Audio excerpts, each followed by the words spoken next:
Bienvenue chers amis au cœur de l'émission Homo Micro. Homo Micro, l'émission qui se prend en mots. Au cœur de la culture LGBT, QI+, Brahim Naik Balk, entouré de ses chroniqueurs, inonde de couleurs les ondes depuis 2004. L'aventure continue avec cette nouvelle émission qui commence maintenant. Avec le cercle des chroniqueurs, ravi de vous retrouver pour cette dernière émission de la saison, bien sûr, avant de vous retrouver en septembre, début septembre prochain. Les personnes qui m'entourent, en dehors de celles et ceux qui vont intervenir par téléphone, et bien d'abord Valérie Beau qui est en face de moi. Comment ça va, Valérie ? Bonsoir, ravi d'être avec vous ce soir. Alors je vous amène au théâtre. Ouais. Je suis allée voir notre invité de la semaine dernière jouer. Et puis je vous amène en voyage avec Violette Leduc. Très bien. Tout un programme avec Valérie, le plus jeune de la troupe, notre ami Antoine Duvignal. Comment ça va, Antoine ? Très bien, très bien. Très content d'être là. Bonsoir à tous. Le thème Et de ta toutes, chronique ce soir. Ah, je vais vous parler des forces réactionnaires en marche aux États-Unis. Ouais. Intéressant avec toi tout à l'heure. Un couple ce soir, il s'agit d'un homme et une femme. Anna, tu t'es mis en couple avec notre ami David Alphen. Mais fallait pas le dire. Ah, c'est un secret. zut. T'as révélé à tout le monde. Faut tout nous dire. Est-ce qu'il faut patienter ou il y a des petites choses que vous pouvez nous révéler là tout de suite, David ?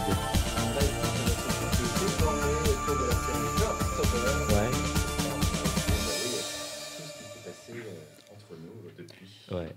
Et pour vous présenter le petit dernier, les petits jeunes, avant de passer à notre ami, celui qui réalise l'émission, en couple non, parce que c'est un célibataire endurci. Tu es à la recherche de l'âme sœur, il paraît. Non. Tout à fait, hein, je suis disponible et accessible sur Twitter, Non, ne dis pas ça. Instagram, Grindr, tout ça. Je dis ça parce que son mari, il est juste derrière. Hein. Donc, il peut nous dire... Habillé, il faut préciser. Il faut nous dire un petit bonjour, parce que souvent les gens ils disent, mais quand on voit Étienne Bompé-Femme, est-ce qu'il est vraiment maqué en couple ? Viens nous dire un bonjour et confirme-nous que c'est vraiment ton mari. C'est bien. Bonjour tout le monde, j'existe bien. Et quel est ton prénom ? Et je m'appelle Camille, et très très heureux d'être ici, Ouais. de voir l'envers du décor. Merci Camille, il est fidèle. Le derrière du décor. Le thème de ta chronique, Étienne. Eh bien, ce soir, je vais vous aider à choisir le ou les livres que vous pourrez ou voudrez glisser dans votre valise pour les vacances. Alors, moi, j'aimerais glisser plein de choses dans mes valises et aussi plein de livres parce que j'adore lire. Merci, Étienne. Et c'est lui qui réalise l'émission ce soir. Encore une fois, c'est le fidèle Nathan Hilero avec nous. Il est masqué alors qu'il est derrière la vitrine, alors qu'il sort en plus du Covid. Plus rien ne peut t'atteindre normalement. Voilà, je pensais pas que je pouvais avoir le Covid. Malheureusement, je l'ai eu. Et voilà, je n'ai pas pu être là la semaine dernière pour assurer l'émission. Ouais. Ce n'est pas si grave parce que je suis là quand même pour la dernière. Je me remets du Covid, donc oui, je reste masqué. Il faut savoir que, pour ceux qui ne savent pas, pour ceux qui se remettent du Covid, normalement, vous devez garder un masque 7 jours après que vous ayez votre test négatif. C'est-à-dire que moi, je l'ai eu lundi.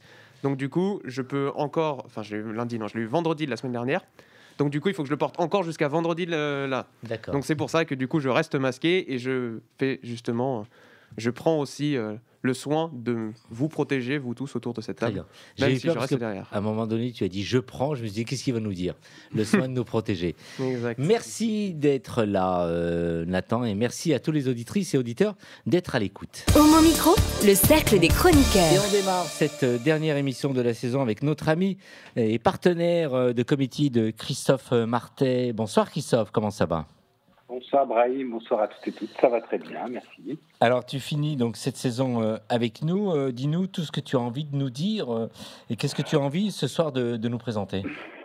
Alors c'est vrai que je ne veux pas trop gâcher l'ambiance, mais j'aurais voulu vous parler de cette année très particulière 2022 où on a vu une explosion vraiment du nombre de gay pride, de marches des fiertés dans toute la France, hein, puisqu'on a fait un décompte, on est à plus de 70 marches, et ça c'est vraiment très encourageant, et avec des manifestations, je pense à Lyon, à Toulouse, à Bordeaux, même si Bordeaux a été quelque peu troublé, puisque vous savez qu'il y a eu des blessés à Bordeaux. En tout cas, voilà, c'est quand même le signe que la communauté LGBT est toujours bien vivante, puisque même sur la région Île-de-France, on a eu 3 marches, hein, la Pride radicale, la Pride des banlieues et la marche des fiertés officielle, si je puis dire. Donc ça, c'est plutôt bon signe. Non, je voulais vous parler, Brahim, parler surtout aux auditeurs de la variole du singe, puisqu'on sait que ce virus, donc, qui est endémique en Afrique de l'Ouest, a maintenant, depuis le mois de mai, s'est développé, et principalement dans la communauté gay. Et alors les épidémiologistes parlent de HSH, les hommes ayant des relations sexuelles avec les hommes, mais voilà, ça comprend en particulier les hommes gays, les hommes bi, et on est passé d'un cas diagnostiqué en France le 19 mai à aujourd'hui, si je reprends bien les chiffres, au 30 juin à 498 cas. Donc, il ne s'agit pas d'être alarmiste ou quoi que ce soit, mais il serait temps que le gouvernement prenne vraiment les mesures. C'est pour ça que ce matin, j'ai interpellé le nouveau ministre de la Santé, François Braun, qui est lui-même médecin urgentiste, pour qu'on prenne enfin la mesure de ces difficultés, de cette épidémie, qui, je rappelle, n'aurait pas une infection sexuellement transmissible au sens propre. Elle se transmet plutôt par le contact avec les muqueuses, avec les parties infectées d'une personne qui est contaminée, parce que la variole du singe, c'est un peu comme la variole à l'époque, ou la varicelle, ce sont des boutons, ce sont des plaques qui peuvent apparaître sur le corps, et ça, c'est très contaminant. Et surtout, moi, ce qui m'a glacé ce week-end, c'est d'avoir lu des témoignages de personnes qui, en fait, ont dû être hospitalisées parce que les lésions, notamment, je pense à quelqu'un qui parlait des lésions qui sont dans la gorge et qui l'empêchaient de manger et de boire. Donc voilà, alors bien sûr, c'est pas encore une fois une maladie mortelle. Non, on parle pas de ça, mais quand même, c'est une maladie qui peut avoir de graves conséquences pour la santé. Donc voilà, les messages de prévention doivent être rappelés. Le premier étant de limiter ses partenaires pour l'instant. On l'a déjà fait dans le cas du sida. On a limité nos partenaires à l'époque sans qu'on sache très bien exactement ce qu'il en était. Donc aujourd'hui, je crois qu'il y a des principes un peu de précaution à adopter. Pour effectivement casser les chaînes de contamination. Évidemment, dès qu'on a un doute, des boutons, consulter. Et surtout, j'en appelle au gouvernement à ce qu'ils mettent en place la vaccination, parce qu'il y a un vaccin. C'était l'ancien vaccin contre la variole que moi j'ai eu, vu mon âge, donc jusqu'en 1980, les gens étaient vaccinés. Environ, donc ce vaccin reste efficace sans doute pour les personnes les plus âgées, mais c'est pas sûr, et en tout cas pour toutes les autres générations, il faut le vaccin. Les États-Unis l'ont mis en place, la Grande-Bretagne l'a mis en place, la France on attend. Toujours pareil, en France on attend. Donc on attend un avis de l'HAS, la Haute Autorité de Santé, mais pendant ce temps-là, les équipes de prévention sont assez désemparées, et ça je voulais là alerter aussi sur ça, sans faire du catastrophisme ou il ne s'agit pas de ça, Brahim, mais il s'agit de dire que voilà, il y a des moyens de se protéger et de s'informer. Il y a une campagne de prévention sur les sites LGBT, donc je pense que maintenant il faut prendre toutes les mesures pour limiter cette épidémie. Rassure-nous, donc beaucoup pourraient encore penser que c'est une épidémie qui concerne les homos, les gays. Non, c'est tout le monde. Alors pour l'instant, c'est vrai que dans les pays, en tout cas occidentaux, c'est principalement, effectivement, ce qui inquiète, c'est principalement que c'est une épidémie qui touche principalement les personnes homosexuelles, il faut le dire. C'est pas en France, pour l'instant, il n'y a qu'une femme qui a été contaminée. Sur les 4000, 5000 cas dans le monde, il y a pu avoir effectivement une contamination hétérosexuelle, mais pour l'instant, effectivement, ce qui a alerté notamment les autorités de santé, c'est parce que cette épidémie, pour l'instant, touche principalement les hommes ayant des relations sexuelles avec les hommes. Il ne s'agit pas de discriminer, il ne s'agit pas de pointer du doigt, il s'agit de comprendre pourquoi, effectivement, cette population-là est plus vulnérable, de la même façon qu'elle l'était vis-à-vis du VIH. Donc, comme le sont les femmes sont plus vulnérables au VIH que les hommes, et les hommes homosexuels sont plus vulnérables que les hommes hétérosexuels. Il ne s'agit pas de dire c'est la faute d'eux, ou c'est... Voilà, c'est juste des faits scientifiques. L'été sera chaud pour Comedy de cet été. Comment ça va se passer il y aura toujours de l'information? En tout cas, moi, je suis sur le pont jusqu'à la fin du mois de juillet. Après, je prendrai quand même quelques vacances. Donc voilà, il faut s'attendre à un service un peu ralenti, comme guillemets, entre fin juillet et le 15 août. Mais là, on souffle un peu, je t'avoue, après, notamment ces 3 Prides à Paris. Tu vois, il y a eu 3 week-ends d'affilée, pratiquement, où il a fallu couvrir ça. Donc, c'était très important. Mais mais voilà, il faut aussi pouvoir se ménager. Et puis, on va essayer justement aussi de publier des articles, de remontrer des choses qu'on a faites cette année. Très bien. Écoute, Christophe, bonnes vacances. Et, oui, bonne émission. Et à très bientôt pour un prochain partenariat, parce que l'idée, c'est de démarrer en septembre. Avec grand plaisir. Et qu'on soit en contact régulièrement. Merci en tout cas. Avec grand plaisir. Bonnes vacances à toi et à très vite et longue vie, bien sûr. Oui. Merci. Merci. Ciao, ciao. On t'embrasse. Ciao. Au revoir. Moi aussi. Au revoir. Vous écoutez Homo Micro, une émission de et avec Brahim Naik Balk. Maintenant, on passe au premier morceau musical. Oui, et pour ce premier morceau musical, quelque chose de très particulier parce qu'un certain artiste a enfin annoncé la suite de son EP et de son album qui est sorti 5 ans auparavant. Je parle bien sûr de Calvin Harris, qui a décidé de sortir enfin et de nous teaser le deuxième morceau de l'album. On pense qu'il va se situer peut-être en 5e position, vu en tout cas le featuring qu'il a décidé de choisir.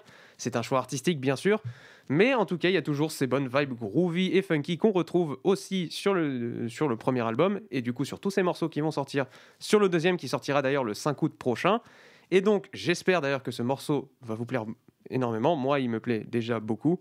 On écoute tout de suite New Money de Calvin Harris et 21 Savage.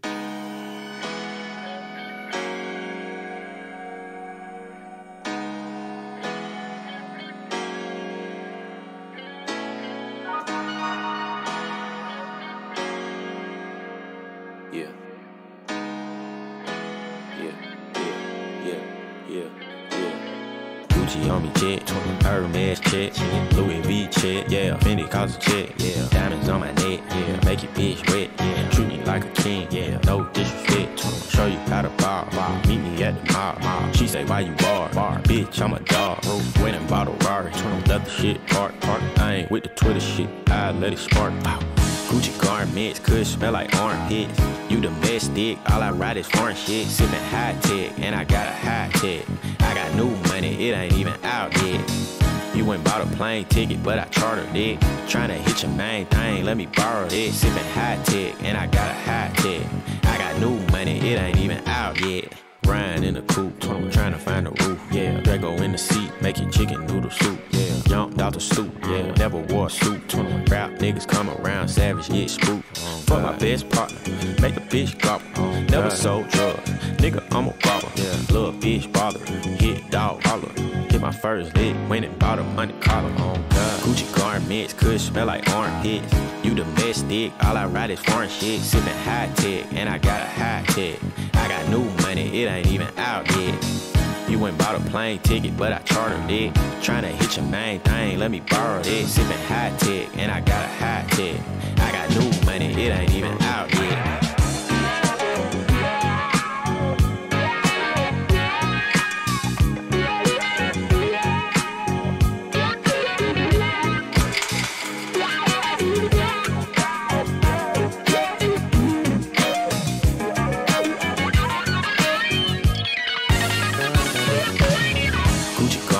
Could smell like armpits. You domestic, all I ride is foreign shit. Sippin' high tech, and I got a high tech. I got new money, it ain't even out yet. You went bought a plane ticket, but I chartered it. Tryna hit your main thing. Sippin' high tech, and I got a high tech. I got new money, it ain't even out yet.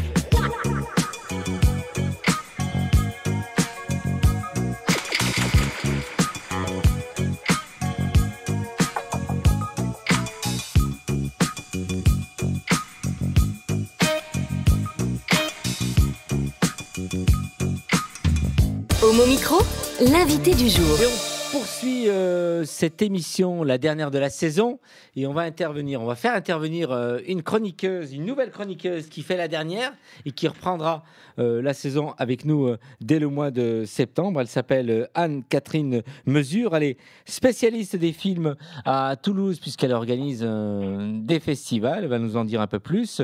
Le titre de sa chronique, c'est Un film, un regard, pour nous présenter les meilleurs de Marion. Bonsoir Anne-Catherine Mesure, comment ça va ? Ouais, bonsoir. Oui, ça va très bien de Toulouse, avec une très belle journée. Et donc c'est ma toute première, j'espère que je m'en sortirai bien, tu me diras à la fin. Comment tu vas t'en sortir ? Alors dis-nous d'abord ce que tu fais à Toulouse avant d'en venir à ta chronique. Alors, à Toulouse, c'est simple. Depuis 4 ans, je m'occupe du Festival des images homo, et qui est un festival de cinéma LGBT sur Toulouse et dans la région Occitanie, et qui a été créé en 2007. Et donc, notre mission, c'est de promouvoir le cinéma LGBT et de donner de la visibilité aux LGBT dans le cinéma.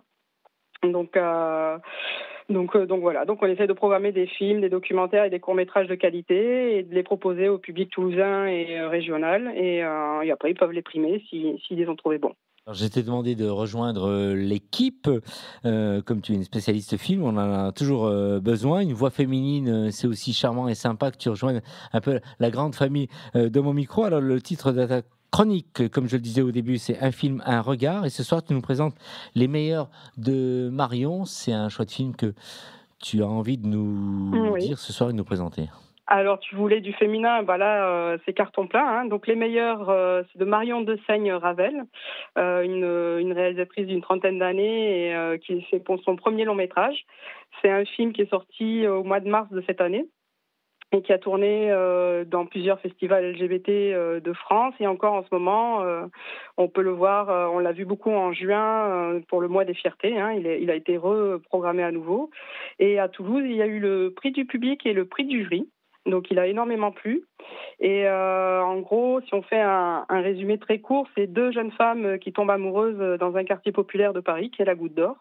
Et donc, c'est l'histoire de Nejma, qui est jouée par Lina El Arabi, qui est une comédienne qui débute sa carrière, mais qui a déjà pas mal tourné et qui est professionnelle. Et Zina, qui est jouée par Esther Bernet-Rolland, et elle fait son premier rôle. Donc là, tu vois, du féminin, il y en a plein dans la thématique, dans les actrices et dans la réalisatrice.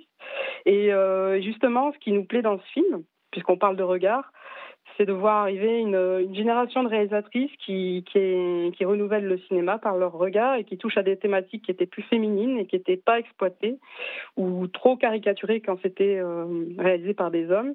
Et là, elle aborde une thématique qui est pas si fréquente au cinéma, qui est l'homosexualité féminine, parce qu'on trouve plus facilement l'homosexualité masculine.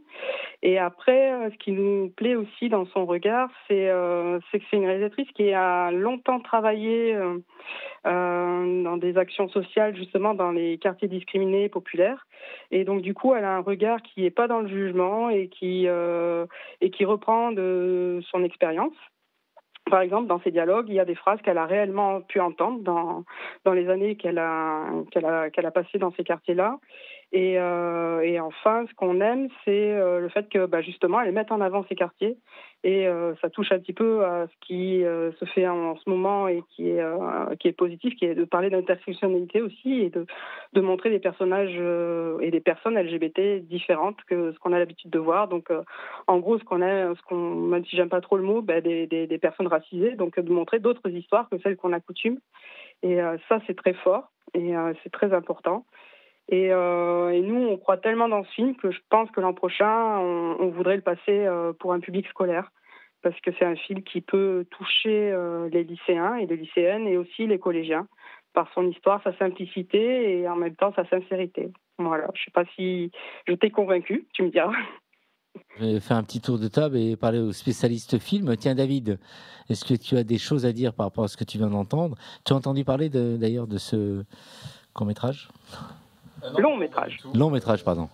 Non, j'en avais déjà pas du tout entendu parler, donc c'est très très bien de mettre l'accent dessus en avant. En général, malheureusement, le cinéma qui parle de femmes, encore plus de femmes queer et de femmes lesbiennes, est beaucoup trop rare et on en voit beaucoup trop peu. J'en avais justement vu quelques très beaux films quand j'avais pu participer moi-même au festival LGBT de Toulouse, et c'était hyper chouette. Et donc c'est très très chouette de t'avoir parmi nous. Bienvenue, en tout cas. Parce qu'effectivement, je pense que c'est très très très important de mettre l'accent sur ce genre de thématique et ce genre de film qui manque beaucoup trop. Et le film sort quand ? Alors, il est sorti, c'était au mois de mars dernier. Et si on est un peu patient, je pense que dans quelques mois, il sera accessible dans divers médias, que ce soit à un moment, il passera bien à la télé, et puis à un moment, il sera aussi accessible en streaming ou en VOD sur Internet. Ouais. Donc, il faut attendre un petit peu, et sinon saisir les occasions quand il y a, comme au mois de juin, nous on l'a repassé encore, on l'avait passé une première fois en février, et on l'a repassé au mois de juin pour une action qu'on a sur un quartier prioritaire de la ville à Toulouse. On l'a repassé. Marion est revenue une deuxième fois pour présenter et dialoguer avec le public. J'ai vu qu'il a tourné, par exemple, récemment du côté de Saint-Étienne. Donc voilà. Et puis bientôt, on pourra y accéder par d'autres façons, quoi. Anna ? Déjà, bienvenue parmi nous. Oui, merci. C'est très cool d'avoir quelqu'un qui parle enfin de cinéma. Moi, c'est vrai que ce genre de film, on n'entend pas du tout parler. Et même, j'aime beaucoup le fait que ce soit une réalisatrice.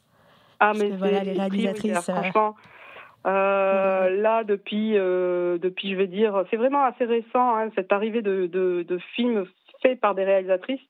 Et nous, on y tient énormément parce que le regard est vraiment différent quand c'est une femme qui filme que quand c'est un homme. Et alors, quand on parle d'homosexualité féminine, c'est vraiment très important. Non, mais c'est vrai que j'ai pas du tout entendu parler du film. Pour le coup, il n'y a pas eu de promo, même dans des émissions sur le cinéma, on n'en parle pas du tout. Et merci beaucoup de mettre en lumière ce cinéma-là. Merci d'avoir apprécié cette mise en lumière. Hein. C'était ce qu'on s'était dit avec Brahim, c'était de mettre justement en avant des films qui ont besoin d'être mis en avant et qui sont sincères dans leurs propos. Et les autres se débrouillent très bien commercialement. C'est ceux-là qu'il faut aider et qu'il faut promouvoir, quoi. Et c'est aussi à ça que servent les festivals LGBT, c'est aller chercher des petites perles et de les donner, de les rendre accessibles, quoi. Tu as vécu un week-end assez intense, Anne-Catherine, pour nous dire un peu, dis-nous un peu, fais-nous vivre un peu ton vécu hier et avant-hier côté film à Toulouse. En fait, au festival Diam des images homo, je suis la programmatrice, et dans d'autres festivals toulousains, je suis aussi bénévole. Et là, le week-end dernier, c'était une association qui s'appelle les Vidéophages et qui est plutôt spécialisée dans les courts-métrages.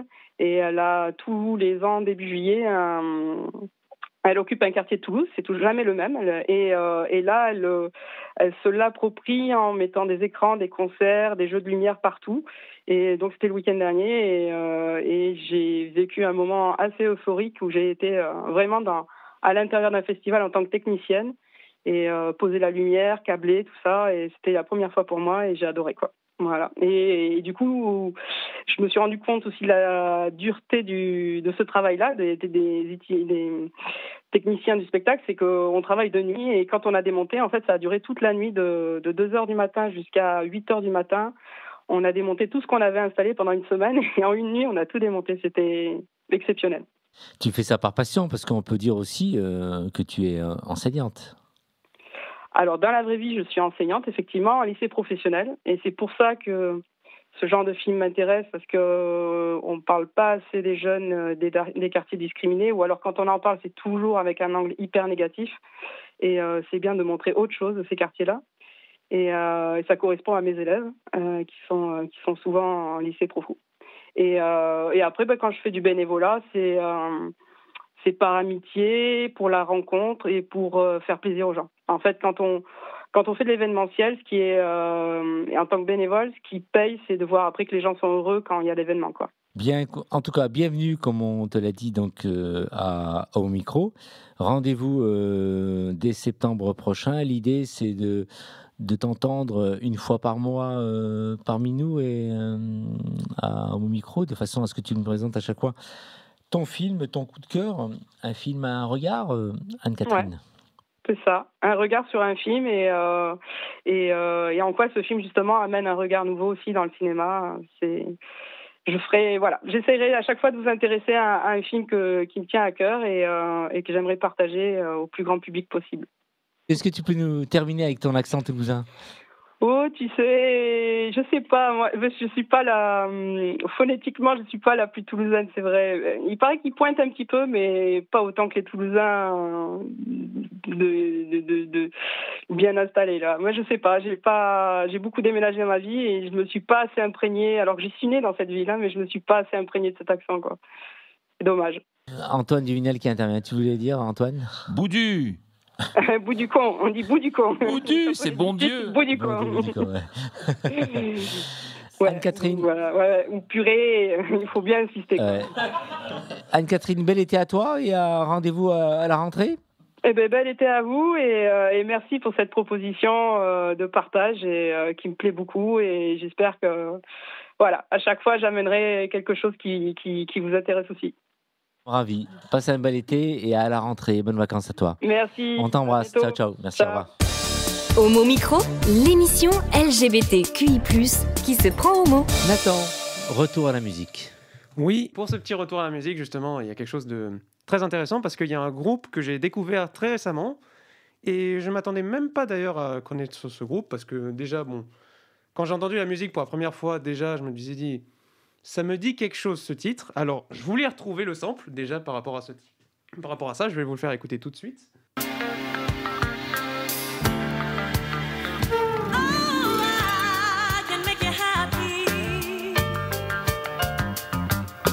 Donc, cette partie-là, justement, c'est le sample. On a justement de la chanson. Je pense que quelques-uns d'entre vous l'ont peut-être. Je ne suis pas sûr. Est-ce que vous serez capable quand même de nous donner une réponse par rapport à cette musique ? Moi, non, il me semble avoir entendu ce morceau, mais que je l'ai, non, je l'ai pas en fait. Et là, autour de moi, non. Antoine, sûrement.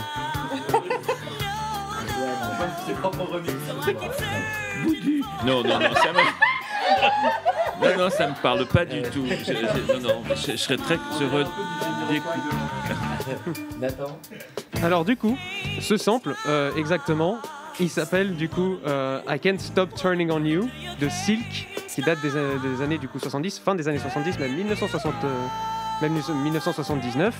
Et c'est ce morceau-là d'ailleurs que 2 personnes et un groupe a repris qui s'appelle LF System et qui a décidé d'en tourner ça en un titre actuellement qui est en train d'exploser partout. Là, ils sont déjà à 17 millions d'écoutes. Donc, pour dire à quel point aussi, si on cherche, on trouve ces merveilles comme ça. Et ensuite, du coup, ça donne cette merveille qu'on va écouter tout de suite.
le cercle des chroniqueurs. Et on enchaîne avec notre amie Annabelle qui est par téléphone. Un grand merci à Annabelle d'être avec nous, d'être aussi forte et de tenir debout alors qu'on sait plein de choses à son sujet.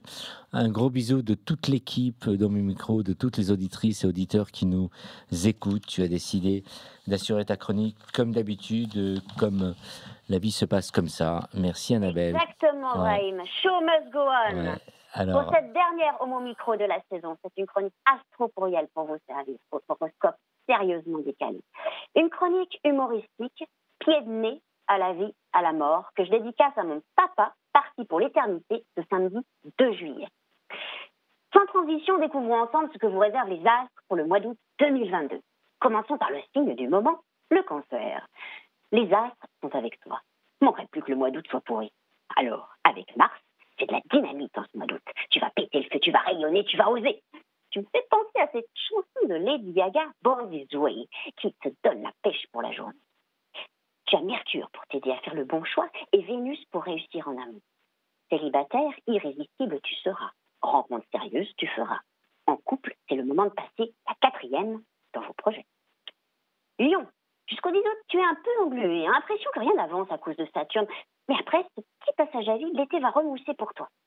Le soleil, c'est ta poudre de perlimpinpin à toi. Tu vas faire ta réserve d'énergie et de sexe à pile avec le soleil. Tu devrais finir le mois d'août en bonne compagnie. Donc, tu te rassures, tu ne passeras pas seul ton anniversaire. Vierge, tu es une bombe bébé en ce mois d'août. Grâce à toi, oui. Bon, surtout à l'influence de Mars et Vénus. Quoi qu'il en soit, célibataire ou en couple, le plaisir et l'amour seront au rendez-vous.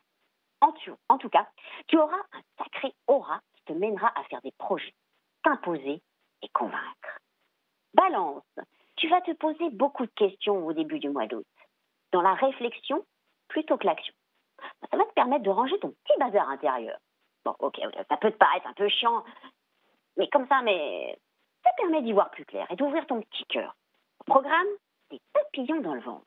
Et certainement qu'il y aura moyen de moyenner. Si, je t'assure, à partir du 17 août, il sera difficile de résister à ton charme. Alors, fais confiance aux astres. Tu rentres bronzé, tu vas tout déchirer. Scorpion, Vénus va t'amener l'apaisement. Compte sur Mars et Pluton pour t'amener sur le chemin du concret. Si tu es en couple, c'est le moment pour avancer solidement ensemble. Vers le 12 août, tu seras imparable en négociation. Tu vois que je dis pas que des conneries. C'est pas la date de signature de ton primo? La signature d'un nouveau contrat? Une nouvelle vie pro? Si tu es célibataire, tu peux compter sur Vénus pour t'ouvrir le champ des possibles amoureux. Vers le 15 août, la situation devrait s'éclaircir. L'évidence devant tes yeux. Sagittaire, attention, écoutez bien. Aka, le signe du big boss de l'amour. Aka, Brahim himself. Alors, Brahim, l'amour. Tu poser 1001 questions et 1001 crush. Je dis ça, je dis rien. Surtout vers le 10 du mois, ça va chauffer bébé. Heureusement, tu peux compter sur Vénus pour t'aider à y voir plus clair à partir du 10. Côté boulot, Mars va t'apporter du peps et l'énergie et l'esprit challenger, qui va attirer de la concurrence et de la rivalité. Alors, envie de te dire, vaut mieux faire envie que pitié. Capricorne, jusqu'au 16 août, profite de Vénus pour assouvir tes envies. Cela t'aidera sur le plan amoureux. La preuve, un couple, pour toi, c'est 1 + 1 = 1. Alors, c'est le moment pour faire des projets. En solo, tu vas avoir un date qui pourrait bien devenir crush vers la fin du mois. Au boulot, comme dans la vie, quand tu as une idée en tête, tu ne l'as pas ailleurs. Garde ton petit brin de folie et profite de Mars pour te diriger vers des choix pragmatiques. Verseau, depuis juin, tu es traversé par la rétrogradation de Saturne. Un peu chiant, mais profites-en. Profite de cette période pour te poser et faire des choses sans précipitation. D'ailleurs, l'opposition de Pluton à Vénus t'aidera à faire les bons choix. Alors ne t'emballe pas à signer tout et n'importe quoi. Pour la villa à Saint-Tropez, t'attendras un peu. 12 août, Astro-Pourriel aime la précision, c'est la pleine lune en Verseau. Alors, bien motivé à te faire du bien. Ça sent la séance de thalassothérapie à Miramar ou le séjour en Riad Marrakech. Enfin, côté cœur, à partir du 17, Vénus te rendra tout sweetie, un vrai petit cœur en chamallow. Poisson, en août, le double effet qui se coule de fin juillet continue. Rétrogradation Jupiter et Neptune. Oui, je confirme, c'est bien le bazar dans ta cabessa. Tu vas continuer à être tout chamboulé. Écoute, si tu es en vacances, profites-en pour une petite introspection, pour faire le point sur ce que tu veux, ne veux plus. Et côté amour, sache que tu seras irrésistible. Et grâce à Vénus et Mars. Personne ne résistera à ton sexe à pile. Et ton breuvage aussi. Si tu es au boulot, il y a de la compète dans l'air. Pas trop de prendre de recul. Bon, je sais bien, t'es au boulot. Alors, fais confiance à tes intuitions et la force sera en toi. Bélier. En août, Jupiter continue à rétrograder chez toi. Donc, continue à ranger tout ton petit bazar intérieur et Dieu sait que c'est le souk. Hein. D'ailleurs, Bélier, on sait que toi et l'organisation, vous n'êtes pas copains-copaines. Hein. Alors, en août, profite de Mars pour t'aider. Côté cœur, la séduction bat son pain. Tu en fais des caisses. Parole. Faut dire aussi que Mercure t'aide beaucoup sur ce coup-là. Heureusement, sur la deuxième quinzaine d'août, Vénus va te remettre sur le chemin de la raison. Une rencontre solide à venir? Un couple renforcé? C'est tout ce que l'on peut te souhaiter. Taureau, tu profites du duo Vénus-Mars pour être le tombeur, la tombeuse incarnée du mois d'août. Bon, faut avouer aussi que tu seras un peu auto-centré ce mois-ci, mais qu'est-ce que ça fait du bien. Il n'y a pas à dire, c'est un mois où tu déchires avec ton pouvoir de séduction, tes talents d'artiste. Eh bien, tu pourrais bien imaginer te lancer dans de nouveaux projets, ouais, voire même sortir de chez toi. Et il se pourrait bien qu'une de tes rencontres t'ouvre de nouveaux horizons. Donc fonce, ne tarde pas, car Uranus rétrograde à partir du 25 août. Donc, la jouée collective deviendra plus difficile. Un conseil, ne rate pas les occasions qui se présentent à toi. Gémeaux, cet été, l'amour est sous toutes ses formes. Amis, amants, amourettes, rencontre d'un soir, histoire sérieuse. En tout cas, tu as Mercure pour travailler tes talents de persuasion. Sans compter sur Vénus qui veille au grain de ton petit cœur à partir du 17. Mais il y a une petite ombre au tableau. Hein. Mars pourrait te faire avoir les nerfs à fleur de peau. Bon, faut pas tout gâcher sur une malcompréhension. Donc n'oublie pas, surtout, tu ne t'emballes pas. Tu sais ce qu'il te reste à faire? Tourner ta langue 7 fois dans ta bouche avant de parler et tout ira bien dans le meilleur des mondes. Et bien voilà, Astro Pluriel, c'est fini. Je vous souhaite de belles vacances et rendez-vous en septembre pour une 18e saison au Mon Micro. Alors justement, on va faire un petit tour de table. Donc un spécialiste un peu astro, Antoine Duvignal. Ah oh non, mais tu dis un spécialiste. Mais si, tu es spécialiste. Oh, mais ça fait juste 45 ans que je fais de l'astrologie. Oui. Je suis pas un vrai spécialiste. Non, mais ça se voit que ça fait 45 ans que t'en fais. Non, mais ne le dis pas là, non. Mais c'est pas grave, j'ai pas honte de mon âge. Non, quelle est la question? Ça bonifie. La question. Alors, ma chère Annabelle, qu'est-ce que tu penses du transit de Jupiter en Bélier, sextile à Uranus en Gémeaux? Bien, écoute, la même chose que toi. C'est le bazar. Ah ouais, exactement, elle a bien répondu. Bon, c'est très bien. Je suis très satisfait de ta réponse. Merci Annabelle. Un tour Merci de table. Annabelle. Est-ce que vous êtes reconnu un peu dans vos signes respectifs? Moi, Sagittaire, ça me convient. David? Boudu, mais ouais. mais non, mais ce qu'a dit Annabelle, moi je suis Lion, ça me va plutôt bien. J'ai envie de rester optimiste et Annabelle, on t'aime. Ouais, on t'aime Annabelle. Anna? Bah écoute, moi Bélier, je vais avoir un mois d'août un peu mouvementé de ce que j'ai compris. Ça va être fun. Je pars à Londres. Ouais. Qu'est-ce que ça me réserve tout ça? Ouais. Alors d'après ce que j'ai compris, Étienne, il y a plein de choses qui vont se passer. Pour toi. Alors moi, mon mari est Sagittaire, donc il est Vierge. Mon mari est Vierge. Moi, je suis Sagittaire. Il parle de quel mari? Oui, c'est ça. Je suis trompé de mari, c'est pour ça. Mon mari est Sagittaire. L'officiel, il est Vierge. Et j'étais un peu bloqué sur son été un peu torride. Ah ouais. Alors j'ai pas trop écouté Sagittaire. Alors ton mari est Vierge, il faudrait que tu me présentes. Non. Sagittaire. Mais oui. Tu vas me rappeler, oui. Brahim, ce que c'est que Sagittaire. Ouais, je vais te le dire, mais hors antenne, parce que là, vraiment, il faut qu'on... Ouais. Il va te dire, en tout cas. Eric nous dit beaucoup de choses hors antenne ce soir. Donc, effectivement. Annabelle, on t'embrasse très fort. Je vous embrasse également. Gros bisous à toi. Très très vite, on pense très fort à toi. Merci beaucoup. Bisous, à très très vite. Hein. Bisous. À très vite. D'accord.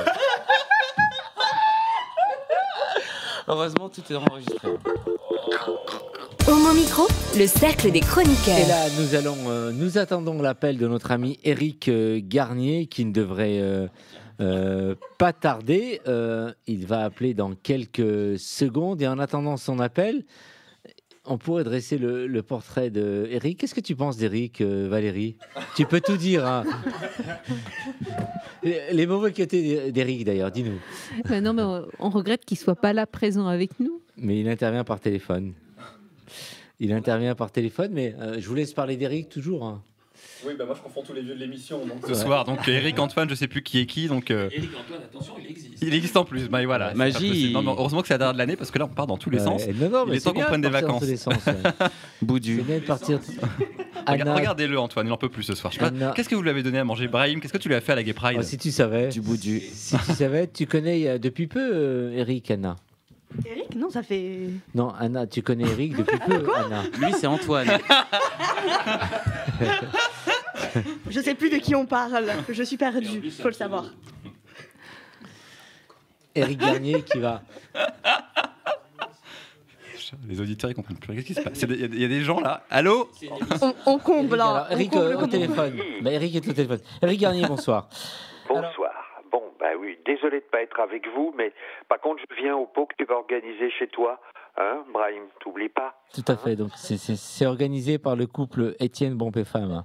Bon. Donc, on t'enverra la date bientôt. Alors, je voulais, peut-être en réfléchissant à mes 15 années de chronique, où j'ai présenté peut-être une centaine de livres, finalement, celui qui me vient à l'esprit comme étant le meilleur des meilleurs, car je n'ai jamais parlé de livres que je n'aimais pas, donc j'ai toujours parlé de livres qui m'avaient intéressé, mais si je devais vraiment donner le prix d'excellence à un livre, ce serait ce roman historique de Claude Puzin, et le titre c'est Louis de Bourbon, ou Le Soleil maudit, que l'on trouve chez Eros Onyx, et qui pour 15 €, en fait, c'est un scandale qu'un livre qui en vaudrait 500 € si on donnait un prix à sa valeur, c'est vraiment un livre, alors plutôt pour les hommes, c'est vrai. J'aurais peut-être aimé avoir l'idée d'un livre qui soit universel pour nos amies lesbiennes, nos amies bi et trans, mais voilà, donc ce livre, c'est un roman historique, donc qui est basé sur un personnage que j'ai découvert grâce à Claude Puzin, qui est un jeune fils, au départ bâtard de Louis XIV. Et il va le naturaliser, si je puis dire, le titulariser, le débâtardiser, et il deviendra Louis de Bourbon. Et, bon, je ne veux pas divulgacher, mais on le lit dès la 4e de couverture, il va mourir à 16 ans en 1683. Donc, on est à la fois bouleversé par une mort si jeune, et on va donc, grâce au travail d'historien, de styliste de Claude Puzin, faire la connaissance, accompagner, vivre un peu avec ce jeune homme qui est le fils de Madame de la Vallière et de Louis XIV, une de ses maîtresses, et on est d'abord choqué par la façon très rude dont ce jeune prince est élevé, sans amour, sans affection, il va attirer l'attention du frère de Louis XIV, que tout le monde connaît, qui s'appelle Monsieur, qui était un homme qui avait beau être marié 2 fois et avoir des enfants, était la grande dame de la cour. C'était vraiment l'homo flamboyant. Et il va un peu voir ce jeune neveu, ce beau jeune garçon, et il va, avec son petit groupe d'homosexuels de la cour, qui, d'ailleurs, on disait qu'ils avaient ce qu'on appelait le vice italien. Hein, bien sûr, c'était pas un vice français, l'homosexualité. Et on va donc voir cet enfant, ce jeune homme grandir, et puis il va tout d'un coup rentrer, si je puis dire, dans l'orbite de son oncle et tous les copains barons, le prince et tout, de ce groupe. Et je ne vous dis pas ce qu'il va advenir de Louis de Bourbon quand il va se retrouver face à ce groupe de grandes folles, et pourquoi il va mourir. Voilà. Alors, Claude Puzin a un style exceptionnel, c'est d'une écriture classique mais jamais embêtante. On a l'impression, si vous voulez, quand on lit ce livre, qu'on est devenu nous-mêmes un marquis ou un prince, n'est-ce pas? Il nous porte très haut. Alors, même si, les princes et les marquis, globalement, depuis la Révolution, on les déteste et c'était des salopards. Mais le temps de la lecture de ce livre, on est vraiment porté à un degré d'incandescence, à la fois de plaisir de lecture, de découverte d'une vraie vie qu'on ignorait totalement, d'être aussi plongé dans une certaine partie de la vie de la cour, les intrigues aussi. Enfin, c'est extraordinaire. Je n'ai jamais lu un livre pareil.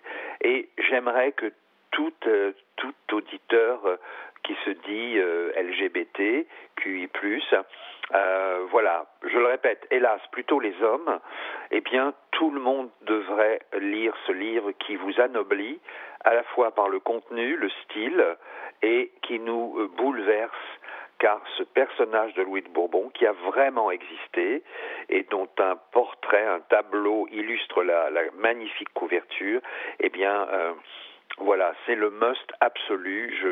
Je serais vraiment désolé si je n'ai pas convaincu les centaines d'auditeurs voilà, qui nous écoutent fidèlement que Louis de Bourbon ou Le Soleil maudit par Claude Puzin chez Eros Onyx est un must absolu. Voilà. Tu nous as convaincus, et ce qui nous désole, c'est que tu ne sois pas parmi nous pour en parler, mais la vie est faite ainsi. Pour cette dernière, ce qui compte, c'est le fond. Ouais, ma présence, oui, je suis pas non plus. Je suis le moins beaux garçons de tous tes chroniqueurs, donc je vais pas trop manquer.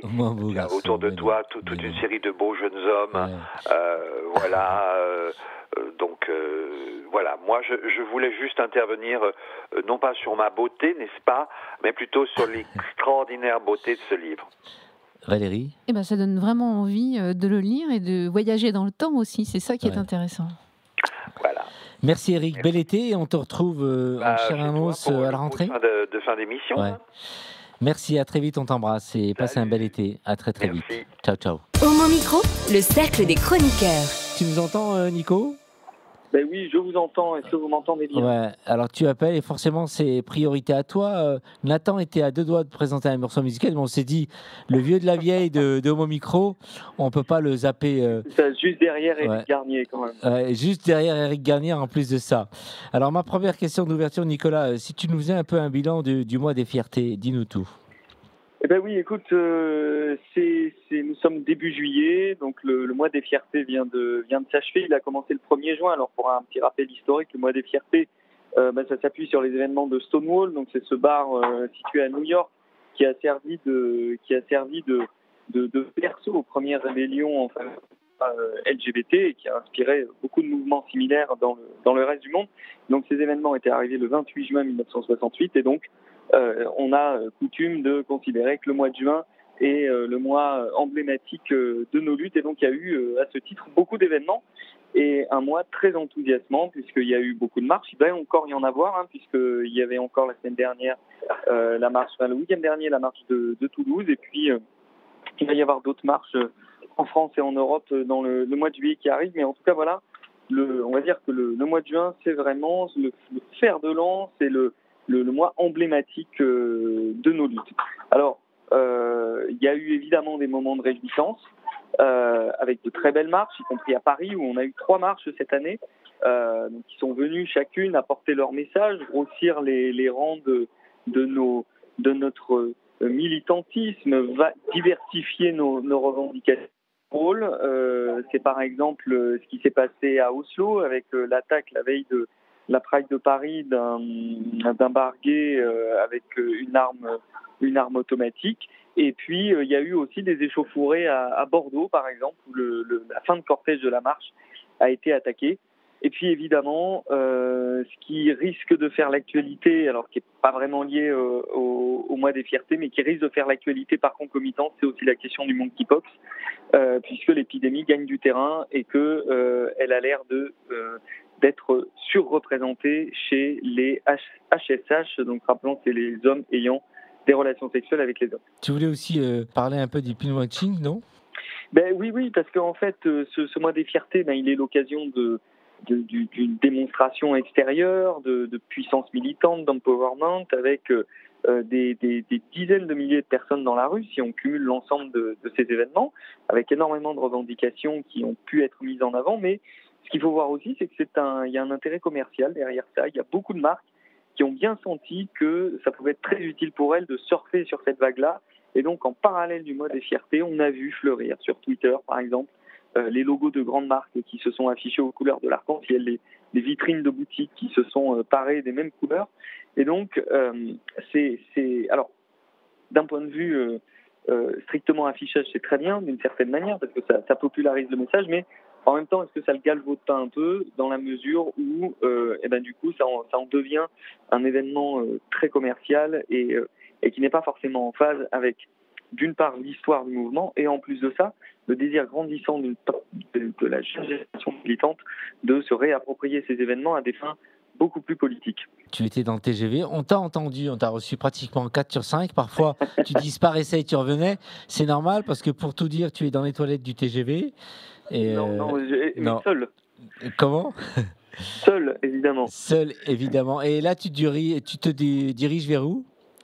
Eh bien, écoute, je profite de pouvoir de nouveau voyager à l'étranger en allant à Saint-Étienne. Ah, tu vas à Saint-Étienne, dans la Loire ? Oui. Mais qu'est-ce que tu vas foutre à Saint-Étienne ? C'est là où je suis né. Il n'y a pas grand-chose à voir en dehors des gens. Maintenant, il n'y a pas grand-chose à voir, mais j'ai une réunion pour le boulot. Voilà. Ah ouais, d'accord. Je bénéficie des largesses du CNRS pour parcourir un petit morceau de France. C'est bien, mais en tout cas, c'est sympa Saint-Étienne. Vraiment. Écoute, ça m'a fait très plaisir d'être avec vous pour cette dernière. Pour cette dernière, vraiment, c'est ça qui. À tous et j'espère que mon contrat bénévole sera renouvelé en septembre. Un bénévole, oui. De toute façon, tout le monde est bénévole, mais t'inquiète pas, tu seras satisfait en septembre prochain pour la prochaine saison 2022-2023. Merci, on t'embrasse fort. Bonne arrivée à Saint-Étienne et à très vite à la rentrée. Ça marche. Bisous. Ciao. Merci à vous. Merci, ciao. Vous écoutez Homo Micro, une émission de et avec Brahim Naik Balk. Et là, on poursuit avec Nathan qui va terminer en ce qui concerne sa présentation musicale de tout à l'heure. Ah oui, c'est bon, ok. On a eu Nicolas, ok, tout va bien. Oui, ok. Donc, je disais, il y avait quelque chose de prévu normalement ce soir, qui n'est malheureusement pas fini, et que je ne pourrai pas donc diffuser pour le soir de cette dernière émission, mais vous l'aurez à la rentrée. Promis. Ouais. Vous l'aurez à la rentrée, ce mash-up tant attendu. Mais je peux le dire quand même. Oui. Non, parce que c'est vrai que j'ai un ami qui s'appelle Domenico Torti qui vient de sortir un remix d'un morceau. Je ne sais pas si je parle plutôt pour les plus vieux. Chacun fait ce qui lui plaît. Voilà, donc il y a un remix qui vient de sortir. Le couple qui chantait cette chanson, il n'y a que la chanteuse qui reste parce que le mec est décédé il y a maintenant plusieurs années. Le remix vient de sortir. Il était prévu de le passer là ce soir, mais malheureusement, c'est pas possible. Il vous sera présenté en septembre prochain. La chronique musique sera présentée par donc Nathan et on aura en chair et en os celui qui a réalisé le remix, Domenico Torti, qui est aussi un ami qui a remixé entre autres Daft Punk et bien d'autres encore. Donc ce sera pour la rentrée, n'est-ce pas Nathan ? Exact, ça sera pour la rentrée et puis il y aura aussi un mashup tant attendu qui sera aussi pour la rentrée en plus de cette partie. Donc pour l'instant, en tout cas, je vais vous laisser sur une super musique parce que non, ce n'est pas encore la fin, mais ça sent quand même déjà un peu la fin étant donné que c'est la dernière émission de la saison.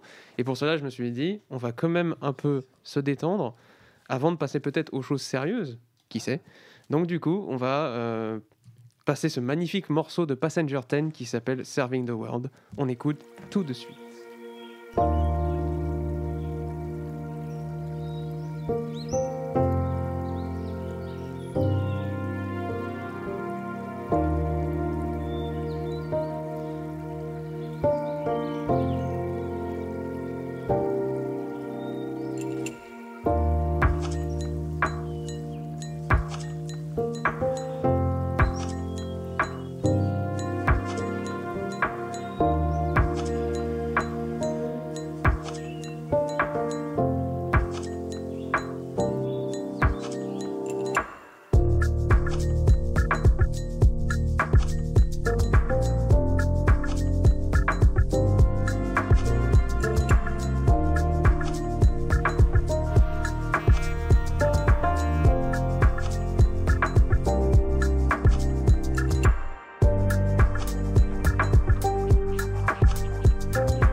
Homo Micro, le cercle des chroniqueurs. Bonsoir Brahim.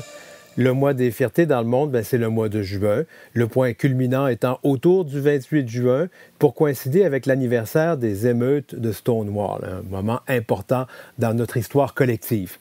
Or, au Québec, cette période coïncide aussi avec la fête nationale, la Saint-Jean-Baptiste, qui, elle, a lieu le 24 juin, et aussi avec la fête du Canada, qui, elle, a lieu le 1er juillet. Traditionnellement, la fête nationale du Québec, la Saint-Jean, est l'occasion d'un grand défilé. Et les deux fêtes, celle du Canada et celle du Québec, sont également l'occasion de célébrations en plein air, dont des spectacles à grand déploiement. En plus, le 1er juillet est également la journée du déménagement au Québec. Donc, pas facile de mobiliser les gens pour la tenue d'un gros événement comme peut être la fierté. En plus, au Québec, le mois de juillet, c'est vraiment le mois des vacances, comme chez vous en Europe. En fait, les 2 dernières de juillet sont aussi traditionnellement les vacances de la construction.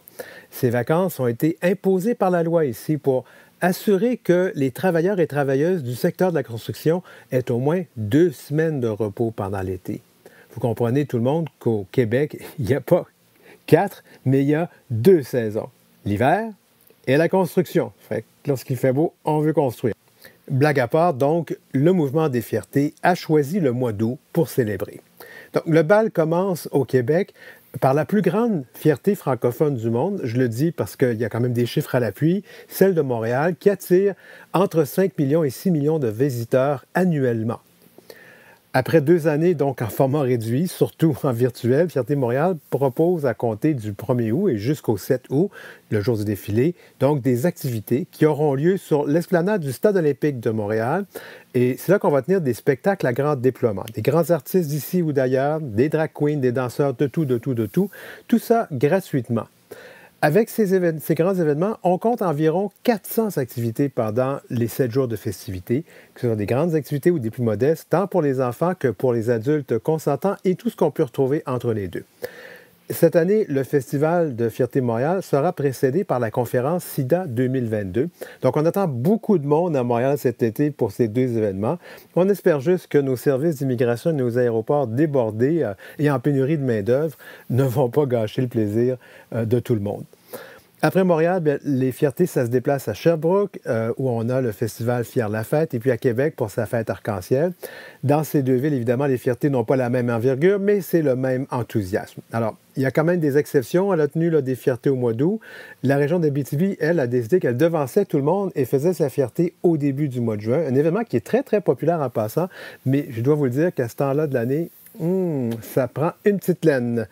Le mouvement des fiertés au Québec, comme dans le monde, est à un point tournant de son existence. D'abord, c'est la renaissance après 2 ans de pandémie. Mais aussi, il y a tout un débat qui porte sur le caractère inclusif des fiertés. Un mouvement longuement dominé par des hommes gays, cisgenres, blancs. D'autres personnes, certaines marginalisées ou très marginalisées, réclament leur place dans l'organisation des fiertés.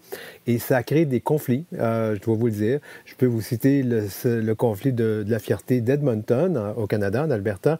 Alors, cette fierté-là a implosé et doit se rebâtir comme quelques autres dans le monde. Ça se traduit aussi par des conflits aussi, notamment le mouvement Black Lives Matter ici au Canada et aux États-Unis, qui ne veut pas voir de contingent de policiers gays pendant le défilé. Il faut aussi assurer que s'il y a des contingents gays arabes ou gays juifs, qu'ils ne soient pas situés trop près l'un de l'autre lors des défilés. Et quelle est la place du milieu corporatif qui finance en grande partie les activités de la fierté versus le militantisme? Parce que le mouvement des fiertés, c'est quand même un mouvement de revendication. Et de plus en plus, on voit le mouvement corporatif. Comment on peut jongler avec tout ça? Et il y a aussi cette montée du populisme d'extrême droite qui prend sa place, prend beaucoup de place, je devrais dire, dans l'échiquier politique et surtout dans une frange importante de la population. Et ça nous menace, ça menace nos acquis. On a regardé ce qui se passe aux États-Unis juste avec la décision récente de la Cour suprême de ce pays contre le libre choix de l'avortement. Bon, alors cela dit, je vais arrêter de gâcher votre plaisir. Amusez-vous pendant l'été. Bonnes vacances à tout le monde et on se reparle à l'automne. Homo Micro, le cercle des chroniqueurs. Valérie Beau qui est allée au théâtre cette semaine. Nous avions comme invité Franck Villette et je suis allée voir la pièce « Ils s'aiment, ils se sont aimés ».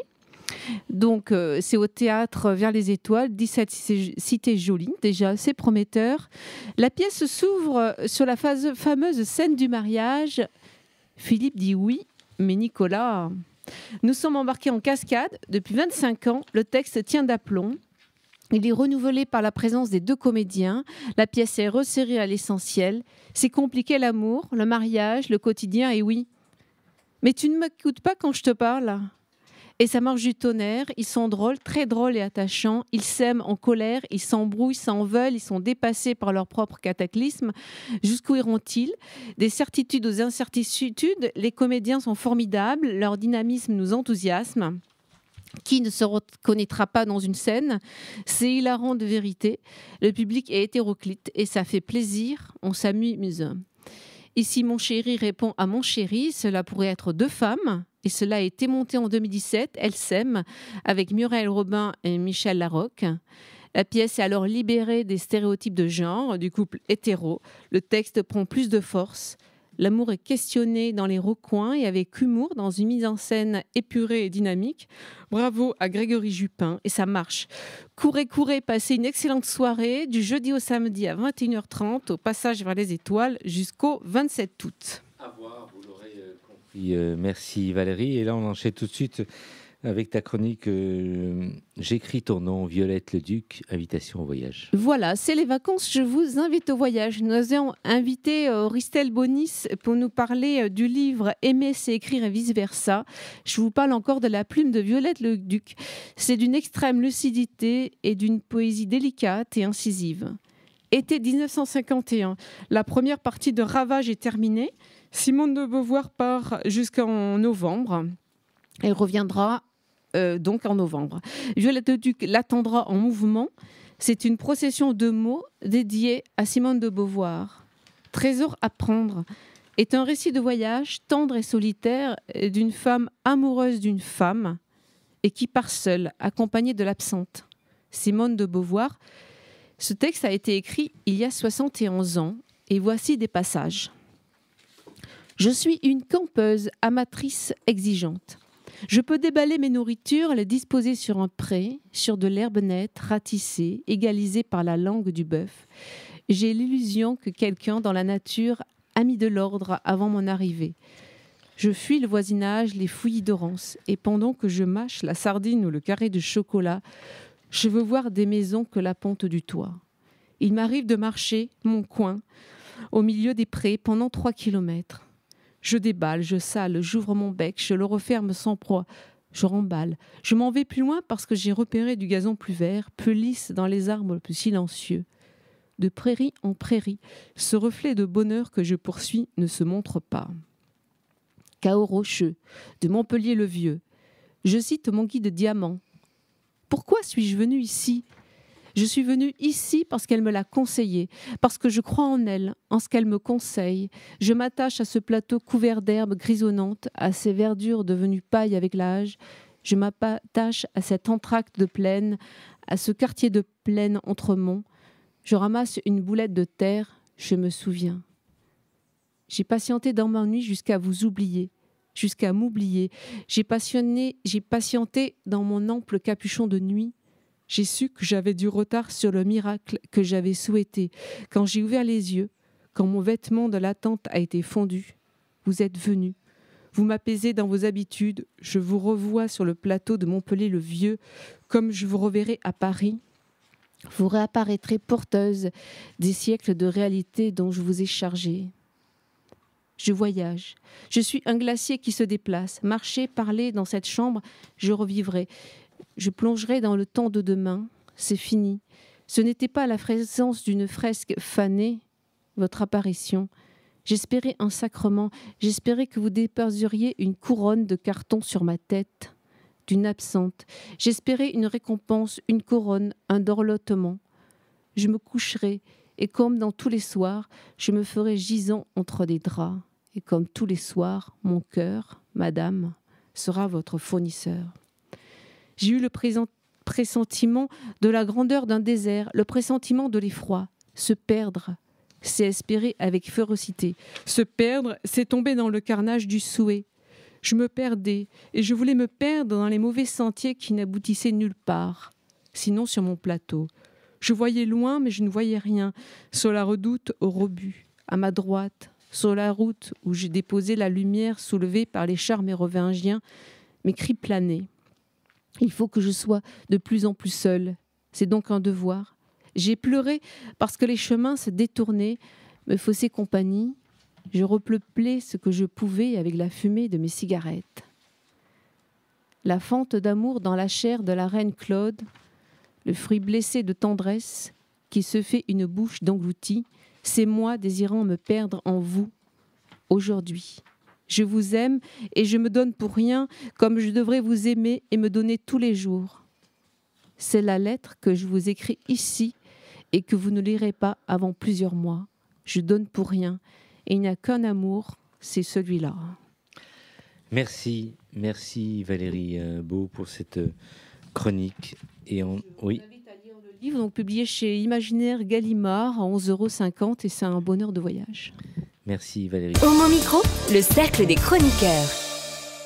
On enchaîne sur un tout autre sujet et là vous venez d'entendre donc Antoine Duvignal, les forces réactionnaires en marche aux États-Unis. Oui. Vous avez entendu parler de Houston ? Oui. Oui, à vos têtes, je vois que oui. Whitney. Houston, c'est la 4e plus grande ville des États-Unis, avec une population LGBTQI+, très conséquente. Sa Gay Pride est d'ailleurs à la hauteur de ses 2 315 000 habitants. La vie gay est très développée, nombreux clubs, bars, restaurants, saunas, etc. Seulement voilà, Houston est au Texas, et le Texas est parmi les pires États aux États-Unis en ce qui concerne le respect, la défense et l'égalité des droits LGBT. De nombreux rapports en font foi et surtout, par-dessus tout, une législation qui, sur ces sujets, fait froid dans le dos. Les transgenres y sont très mal protégés. C'est moins grave de tuer un transgenre qu'un hétéro. Les enseignants ne doivent pas aborder les problématiques LGBT. Tiens, c'est un petit air de Hongrie, tout ça. La loi permet aux compagnies d'assurance, pourtant ô combien importantes quand il s'agit de santé aux États-Unis, de refuser d'assurer les personnes ouvertement LGBT. Allez, encore une petite couche, il n'y a pas de protection légale contre la discrimination à l'emploi pour orientation sexuelle. La liste n'est pas exhaustive. Charmant État, car même si ces lois ne sont généralement pas appliquées, elles peuvent le devenir à tout moment. Pas si facile finalement de vivre au Texas quand on est LGBT, pas si facile d'y gagner sa vie et d'y fonder une famille. Bon, plus compliqué sans doute d'y vivre dans les petites villes que dans les grandes, Houston en tête, devant Dallas et Austin, sa capitale, 2 fois plus petite. C'est dans cet état de rêve, toujours à la pointe des droits LGBT, que l'ultraconservatisme, la régression et le fondamentalisme religieux viennent encore de frapper. Tout part d'un arrêt de la Cour suprême rendu la semaine dernière. Avant toute chose, il faut savoir que la Cour suprême des États-Unis est majoritairement conservatrice. 6 des 9 juges qui la composent ont été nommés par des présidents républicains, dont 3 sous le mandat de Donald Trump. L'arrêt en question autorise les États à ne pas légaliser l'interruption volontaire de grossesse. Rien que ça. Il revient ainsi sur cet arrêt, sur une décision des années 70, connue sous le nom de l'arrêt Roe versus Wade, qui rendait inconstitutionnelle l'interdiction de l'IVG. Et qu'a fait le Texas? Il a répondu présent, prêt à interdire l'IVG. Mais ça n'est pas tout. Dans la brèche ainsi ouverte, le Texas, connu pour ses lois rétrogrades, se retrouve à nouveau et plus que jamais au centre de la bataille des libertés individuelles. Son procureur général, Ken Paxton, a déclaré qu'il n'hésiterait pas à rétablir une ancienne loi dite Sodomy Law, où le terme de sodomie est un euphémisme glacial pour désigner les relations jugées contre nature, entre guillemets bien entendu, telles que les relations homosexuelles. Cette loi avait été déclarée illégale par la Cour suprême en 2003, heureux temps, afin de garantir les relations entre partenaires de même sexe. Le triste sire Paxton a déclaré en effet qu'il était, quotes, disposé et capable de défendre toute loi de ce type si la Cour suprême, dans un arrêt, revenait sur cette loi aujourd'hui inapplicable. Autrement dit, les autorités texanes, s'engouffrant dans la brèche ouverte à propos de l'avortement, en cas de feu vert de la Cour suprême, seraient prêtes à exiger des sanctions pénales pour des personnes dont les orientations sexuelles seraient jugées contre nature. Vous sentez cette mauvaise odeur d'intégrisme religieux ? Et pourquoi s'arrêter en si bon chemin? Le même Paxton serait tenté de faire, dit-il, à nouveau interdire le mariage pour tous, pourtant rétabli au Texas en 2014. Toutes ces déclarations ont évidemment effrayé la communauté LGBT qui commence à s'organiser pour lutter contre ces régressions. Ne nous y trompons pas, un courant d'ultra-droite est bien installé aux États-Unis, merci Trump, et il peut encore faire des ravages. Pourvu qu'il n'y ait pas de réaction en chaîne à la suite de cet arrêt sur l'avortement et que le droit à la vie privée des Américains ne se réduise pas en peau de chagrin. Vive la sodomie, merde! Vive la sodomie. Vous êtes d'accord, vive la sodomie autour de cette table? Oui. Oui. Avec consentement et lubrifiant. Voilà, bien. Et là, vous venez d'entendre David et Étienne a dit oui. Merci pour cette chronique. Et là, c'était un plaisir. Et là, quand tu dis vive la le sodomie, dernier de la saison. Voilà. Et tu dis vive la sodomie et le. Vive la sodomie, ouais. Merde. Ouais, merde. Mais et là, oui. tu passes le relais justement. Et le témoin à Étienne, notre sodomite. Et j'en fais quoi du témoin? Et quel livre tu nous. Bravo. Qu'est-ce que tu nous conseilles comme livre pour démarrer? Voilà, c'est l'été, les vacances approchent ou sont déjà là. Dans sa valise, on glisse la crème solaire, le maillot de bain, le gel lubrifiant et, pour beaucoup, 1 ou 2 livres pour lézarder avec classe. Oui, on a découvert cette année que le livre était aussi THE élément pour frimer sur les réseaux sociaux. Toute l'année, on note des livres à lire et nombre d'entre nous n'avons pas le temps ou l'énergie de s'y plonger le soir après le boulot. Alors, juillet et août, c'est le moment de se rattraper. Mais voilà, il y a tellement de choix qu'on ne sait plus où donner de la tête. C'est là que j'entrepiste. Je ne vais pas vous faire le traditionnel top 5 des meilleurs livres, la lecture. C'est comme la nature, chacun ses goûts et sa couleur, mais je vais vous proposer une lecture selon votre profil. Allons-y. Alors, quand je suis sur la plage, j'arrive, moi, à me consacrer sur à te concentrer. Me concentrer, sur un livre, que je suis sur les petits culs qui passent. Et là, j'aimerais que tu me conseilles un peu, parce que je suis vraiment déconcentré. Alors, si tu as du mal à te concentrer sur l'histoire d'un roman hypnotisé par les corps que tu es, les corps presque dénudés qui t'entourent, prends une bande dessinée. Le garçon d'intérieur de Pochep est parfait. En une centaine de pages, l'auteur nous propose de courts épisodes hilarants où il n'hésite pas à se moquer de lui-même, fan qu'il est de Marguerite Duras, de saucisses de Morteau, de vinaigre blanc pour décaper sa maison, passionné qu'il est de Jimin, la star du feu groupe de K-pop BTS. Pochep fait partie de ces gens qui, comme moi, préfèrent la vie domestique aux grandes épopées sauvages. Les quelques scénettes marrants ne te demanderont aucun effort de concentration. Ils t'occupent les mains et te libèrent les yeux. À toi, les séances de matage. Et puis, si tu aimes les bandes dessinées, le tome 3 de Fusion Man, écrit par notre cher David Alphen National, vient de sortir. Commande-le tout de suite, au mot à la bouche. Je lis énormément aussi toute l'année Deleuze, Proust, Tolstoï. Et en vacances, j'aime me vider la tête, bien sûr. Que me conseilles-tu? Alors, si tu es un book addict, qu'il te faut absolument des livres dans ta liseuse, oui, ta compagne ou ton compagnon t'a interdit d'acheter de nouveaux bouquins depuis que la 7e bibliothèque s'écroule sous son poids. Mais si tu recherches des lectures plus légères que la littérature russe que tu t'es refaite pendant tes heures de télétravail, je te propose une série, Un parfum 2 ou Something Like de Jebel, publié entre 2011 et 2020. Le pitch du premier livre, Un parfum d'été, est simple. Nous sommes au Texas, Ben est gay et a fait son coming out. Est-ce qu'il le regrette? Non et oui. Non parce qu'il assume qui il est. Oui parce qu'il suçait plus quand il était encore dans le placard. L'été s'achève et il est obsédé par ce type qui passe tous les soirs en courant devant sa maison en basket bleu électrique. Il ne le connaît pas, ou pas encore. Il fera sa connaissance quelques semaines plus tard au lycée. Il s'appelle Tim, il est nouveau, mais déjà populaire, comme tout American jock qui se respecte. Mais surtout, il est hétéro. En un mot, Tim est inaccessible. Inaccessible?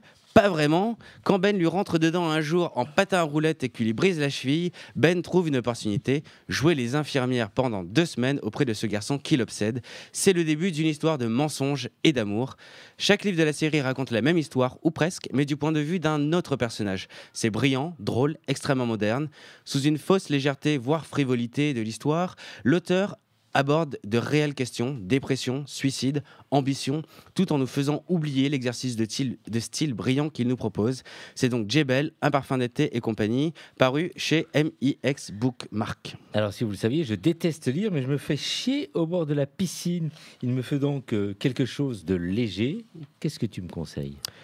Pourquoi pas nous, de Becky Albertalli et Adam Silvera, paru chez Hachette en 2018. Véritable page-turner, ce livre raconte l'histoire de Ben et Arthur qui se rencontrent dans un bureau de poste à New York avant d'être séparés par un flash mob. En quelques secondes, Arthur est tombé amoureux de ce garçon, sans aucune information, ni numéro de téléphone, ni profil Instagram. Il se promet de le retrouver. Le livre alterne entre les deux personnages. L'un est écrit par Becky Albertalli, l'autrice de Love Victor. L'autre, non, Simon d'ailleurs. Victor, c'est la série dont est adapté Love Simon, et l'autre par Adam Silvera. Cette histoire est magnifique, addictive et extrêmement drôle. Si vous finissez le livre avant de reprendre le train ou l'avion, pas de souci, la seconde partie de l'histoire vient de paraître, Here's to Us, mais elle n'est disponible qu'en anglais. Et alors, tu poursuis avec quoi? Je suis un peu perdu. Mais c'est tes goûts. Oui. J'adore lire. Oui, c'est ça, tu adores lire. Oui, effectivement, j'adore lire. Faut pas déconner, donc pas de roman de plage ou de gare pour moi. Alors qu'est-ce que tu me conseilles exactement? Dis-moi. Pas de roman de gare? Pas de problème. Si ce n'est pas déjà fait, plonge-toi dans Hervé Guibert, un véritable classique gay. Il est un des premiers auteurs à écrire sur le sida, maladie qui a fini par l'emporter en 91. Si le sujet est trop sombre pour toi, ce que je peux comprendre, tape dans du Guillaume Dustan. C'est plus léger tout en restant littéraire. Je pense notamment à Ce soir je sors, une nuit dans un club parisien. L'auteur peut te déranger, notamment pour sa promotion du Berbec avant la PrEP. Dans ce cas, pars sur du classique moderne selon moi. Si tu aimes le social, entre guillemets, je te conseille Changer méthode d'Édouard Louis, sorti chez Seuil en fin d'année dernière. Il y raconte comment il a fait pour quitter sa misérable condition de PD dans un village du Nord pour devenir le grand écrivain qu'il est aujourd'hui. Tu pourras aussi lire le précédent, sorti en 2021 également, Combat et métamorphose d'une femme, un livre sur sa mère. Le sujet est toujours le même, celui de l'homophobie présente dans son enfance, sa vie démarrée dans la pauvreté, etc. Mais celui-ci est peut-être plus léger et lumineux. Si tu es un dévorateur de pages, je t'en propose 2300 avec Journal sexuel d'un garçon d'aujourd'hui d'Arthur Dreyfus, paru en 2021 chez POL. Le concept du livre est simple, l'auteur raconte tous ses plans cul pendant 4 ans, et il y en a eu. Littérateur, tu t'y trouveras également, c'est léger parce que ce livre peut se lire d'une seule main malgré son poids, mais c'est profond parce qu'entre chaque plan cul, Arthur Dreyfus aborde de véritables sujets, parfois presque philosophiques. On l'avait dit d'ailleurs, ton mari a lu le livre et un jour on lui proposera d'intervenir à mon micro et de nous le proposer, de nous en parler en profondeur. Absolument, c'est tout ce qu'il aime. Voilà. Merci pour cette chronique livre et ces découvertes pour nous détendre et nous divertir l'été. Homo Micro, le cercle des chroniqueurs. Anna, la fiction, c'est donc ton truc. Ce n'était donc qu'une question de temps avant que tu ne partages une chronique sur les séries télé avec notre autre passionné de fiction. Je parle évidemment de David. David, pour cette dernière de la saison, pardon, tu mets de côté ta rubrique Queer and Pop jusqu'à la rentrée. tu concluras la question des représentations LGBT dans la télé-réalité la saison prochaine. Alors, chers auditeurs et auditrices, soyez au rendez-vous en septembre. Mais aujourd'hui, Anna et toi, vous vouliez nous parler d'un coup de cœur commun, la dernière série LGBT de Netflix. Vous en avez donc sans doute entendu parler chez vous, comme Antoine Duvignal. Elle porte le nom de Heartstopper. Alors Anna, Heartstopper, ça t'a plu ? Ah mais plus que plus. Ça a été un véritable coup de cœur. Donc vous en avez peut-être entendu parler. Il me semble que Étienne avait présenté le roman graphique qui est à l'origine de la série. Donc, pour petit rappel, ça nous raconte l'histoire de Charlie Spring, un jeune adolescent qui se fait harceler au lycée après avoir fait son coming out. Il va faire la rencontre de Nick Nelson, un rugbyman de son lycée. Et les deux garçons que tout oppose vont peu à peu se rapprocher, devenir amis, et peut-être plus. À vous de le découvrir en regardant la série. Alors pour moi, ça a été un véritable coup de cœur. Pour David aussi. C'est pour ça qu'on a décidé de faire la chronique ensemble dessus. Moi en fait c'est marrant parce que Heartstopper, avant que ce soit une série pour Netflix, d'ailleurs je sais pas trop comment on le prononce, Heartstopper, alors à l'anglaise, c'est pas évident pour nous francophones de la prononcer. Ces bouquins à la base de cette série graphique de Alice Oseman, je les avais beaucoup vus en librairie et quand j'avais bouquiné, il y avait quelque chose de presque un petit peu trop puéril, de trop enfantin, qui m'avait qui m'a pas donné envie de passer le pas de les acheter. Je me suis dit non, je sais pas trop, ça me paraissait presque naïf. Le style de dessin aussi est très simpliste, donc ça participe à cette impression ça va être quelque chose de très simple. Et heureusement, la série m'a donné envie, j'en ai beaucoup entendu parler. J'ai eu un peu plus de mal avec le pilote. Je ne sais pas analyser ce qui a changé entre le pilote et les autres épisodes. Déjà, un traitement de la façon de traiter les SMS, parce qu'il y a la vraie justesse et de la BD et de la série, c'est cette hésitation du SMS, la place du téléphone dans la relation amoureuse, comment t'hésites, tu rédiges un message, tu l'effaces, tu le refais, et ça c'est très très bien rendu. Et dans le premier épisode, au lieu de voir les messages sur le téléphone, on les voit en surimpression. Et ça apparaît, et déjà ça change un peu la sensation qu'on a, je trouve, mais j'ai pas su analyser, parce que j'ai aimé le premier mais j'ai pas adoré. Là où par contre je suis totalement rentré dedans dès le deuxième et j'ai aimé de plus en plus jusqu'à la fin, avec un avant-dernier épisode en plus, je sais pas ce que t'en as pensé, mais un petit peu dur d'ailleurs, très juste, mais sur le harcèlement à l'école. C'est l'une des forces de la série, c'est qu'elle parle de plein de sujets, donc bien sûr autour de la communauté LGBT, mais pas que, elle parle aussi du harcèlement à l'école et aussi un peu de masculinité toxique, parce que il y a un personnage, le personnage de Sébastien, qui pose pas mal de problèmes à notre Charlie. Et c'est vrai que alors moi, j'ai pas eu du tout la même impression que toi. Le premier épisode m'a tout de suite plongé dedans. Les 3 premières minutes, j'envoyais un message à mon ami qui m'a conseillé la série, qui m'a fait découvrir les livres avant même que la série sorte. Je lui ai dit, ça y est, ça va devenir une de mes séries préférées. Et ouais, moi, le premier épisode m'a convaincu tout de suite. D'ailleurs, même dès le début, parce qu'effectivement, ce qui est bien, c'est qu'il y a un côté feel good. Beaucoup de gens ont dit que c'est une série mignonne.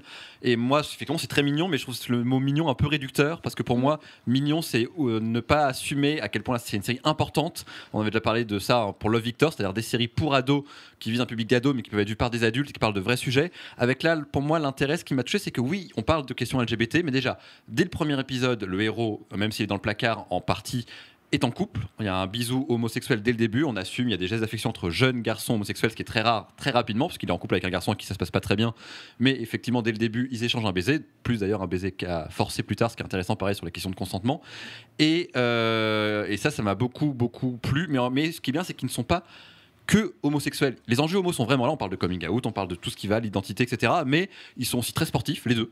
Il y en a le love interest, comme on dit, le personnage sur lequel le héros fantasme, qui est donc Nick Nelson. Et rugbyman. Exactement, ce qui est très très important. Rugbyman est un bon.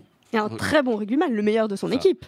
Et à la grande surprise, Charlie, qui est plutôt le plus geek, plus nerd, passionné de bouquins, un peu intello, en fait est un très bon coureur. On découvre qu'en fait il est sportif aussi. Donc déjà c'est bête, mais ça change la vision des personnages qu'on a. Et surtout ces personnages-là ont des enjeux LGBT, mais ils sont autre chose. On les voit jouer aux jeux vidéo, aller en soirée.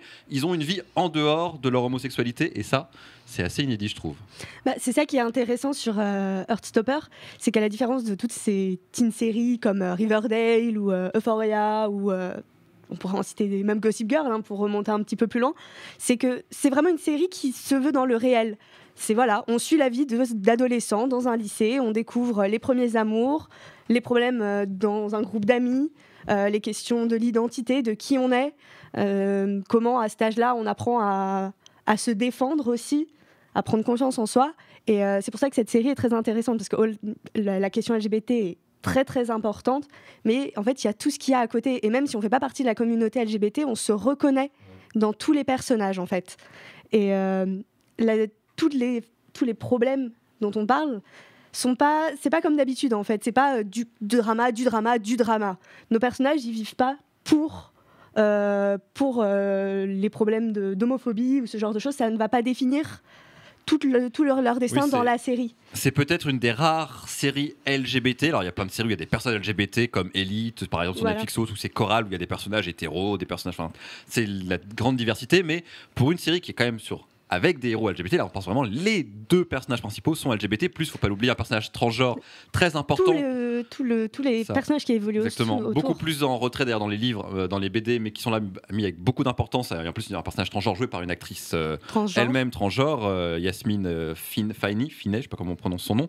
Et ça, c'est effectivement, ça change beaucoup les choses, mais surtout, effectivement, comme tu as dit, le message est universel. Ils arrivent à parler de questions LGBT, mais les questions d'identité, les questions du premier amour pourraient être liées à toute personne hétéro cisgenre qui peuvent s'identifier également, d'où peut-être le succès de la série, puisque la série, on peut le dire, a été renouvelée déjà pour non pas une, mais 2 saisons supplémentaires. Et moi, ce qui m'a beaucoup plu aussi, c'est qu'on n'est pas aussi en ville. On n'est pas à Londres, on n'est pas dans une grande ville, on n'est pas à Manchester, on est dans une toute petite ville anglaise. C'est tourné à Burnham, la ville n'est jamais vraiment identifiée, je crois, dans la série, mais Burnham, pour vous dire, c'est 11 000 habitants, donc c'est vraiment rien, c'est vraiment une petite ville rurale, et donc c'est ça le décor, et ce qui fait que ça change beaucoup, pareil, l'appréhension qu'on a. Qu'est-ce que c'est qu'être LGBT et un garçon gay ou une fille transgenre dans un petit lycée comme ça, et ça, je pense que c'est pareil, ça fonctionne très bien. Super casting aussi, l'alchimie entre les personnages, et surtout la ressemblance avec la BD, avec les personnages de la BD est saisissante.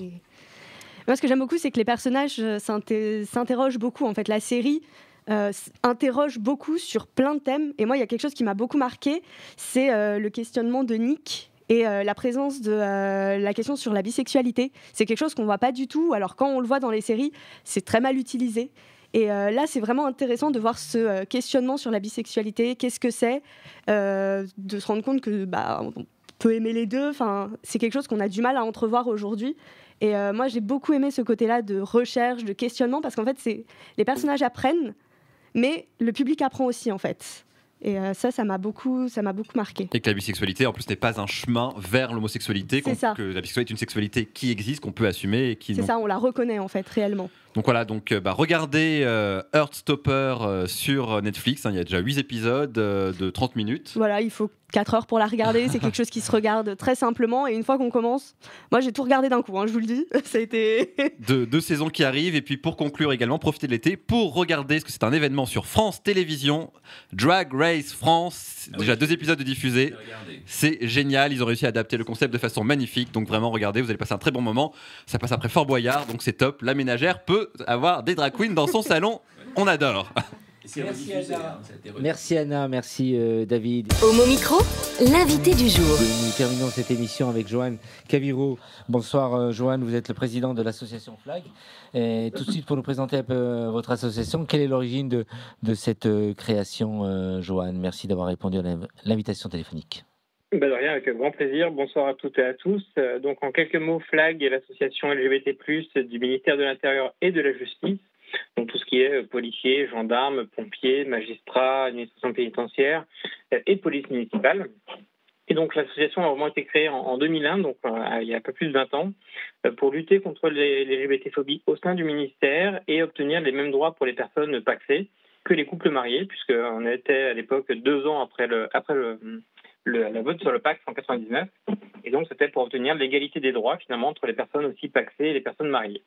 De fil en aiguille, le travail a continué. On fait maintenant de la formation en interne pour former nos collègues policiers et gendarmes à la prise en compte des victimes LGBT, de façon à mieux caractériser les actes, accompagner les services RH en interne sur des politiques plus inclusives, en particulier sur l'accompagnement de nos collègues en transition de genre. Et il y en a de plus en plus, et c'est très bien, ils ont toute leur place, et aujourd'hui l'administration les accompagne dans leur temporalité, sur l'évolution du port de l'uniforme, sur les vestiaires, sur l'accès au logement pour les gendarmes adjoints. Donc aujourd'hui, tout est prévu, et aujourd'hui les personnes transgenres sont maintenant parfaitement intégrées dans nos unités. Et on travaille maintenant de plus en plus aussi vers l'externe pour accompagner le grand public dans ses relations avec nos services. Pour ceux qui auraient été mal reçus, ça peut encore arriver, et tous ceux qui ont peur de pousser la porte de nos services, de façon à les accompagner le mieux possible dans cette reconnaissance du statut de victime et donc dans le dépôt de plainte.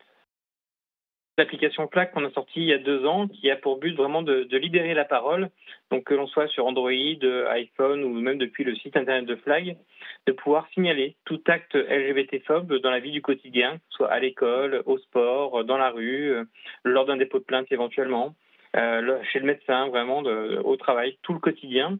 On va pouvoir signaler en quelques étapes, finalement, de manière anonyme, qui est l'auteur, sa profession, ses origines, où ça se passe, quel type de fait. Et à l'issue de tout ça, l'application va pouvoir orienter les victimes vers les bons interlocuteurs. Si c'est un jeune de moins de 25 ans qui est victime d'homophobie familiale, on peut préconiser le refuge. A contrario, si on est une personne transgenre qui subit de la transphobie au travail, et on va pouvoir préconiser Outtrans, une association spécialisée. Et voilà, dans tout le panel finalement des numéros 0800 qui existent à travers la France, tous les tissus associatifs, tous les organismes d'État, et en fonction de ce qui est coché, la victime, on va pouvoir lui préconiser les bons interlocuteurs et surtout des bons interlocuteurs locaux. L'idée, c'est vraiment de pouvoir identifier les mains tendues à proximité de chez soi, de façon à être un peu moins isolé et surtout se faire accompagner. Donc vraiment anonyme, et le but est vraiment de pouvoir quantifier, de pouvoir identifier toutes ces violences du quotidien où finalement les victimes ne parlent quasiment pas, ne déposent pas plainte, et c'est quasiment 96% des victimes d'injures qui ne déposent pas plainte. Donc compliqué pour nous en tant que service public de pouvoir adapter les solutions, les bons palliatifs pour pallier ces violences quand on ignore où est-ce qu'elles sont.